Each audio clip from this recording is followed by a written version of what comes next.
એ કાનાભાઈ, બોલો બોલો. એ ખૂબ ખૂબ અભિનંદન, તમે સરપંચ બની ગયા.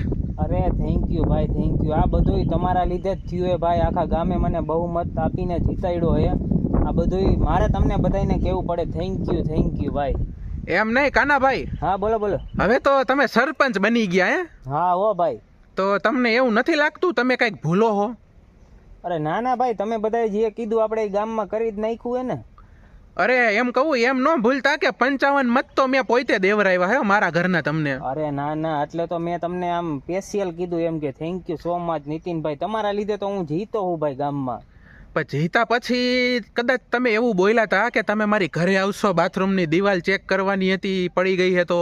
પણ એમાં હું આ બધું હું પ્રચારમાં પડ્યો હતો ને, એટલે હવે હું થોડોક ટાઈમ કાઢીને આવીશ તમ તારે. હું ભૂલો નથી પણ આવી જઈશ. તમે ઉપાધિ કરોમાં.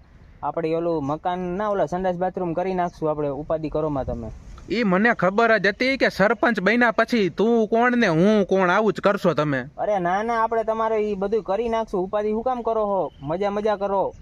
આપણે એવી વાત હતી કે બાથરૂમની દિવાલ નહીં, મકાન તમે બનાવી દેહો નવા. અરે તો મકાન બનાવી નાખીએ, એમાં હું ઉપાધિ થઈ ગયા. થઈ જાય છે ઉપાધિ કરોમાં, બરોબર છે. હાલો હું થોડોક કામમાં હું તમને પછી નિરાંતે ફોન કરું. ખબર જ હતી જીતા પછી કામમાં જ રહે.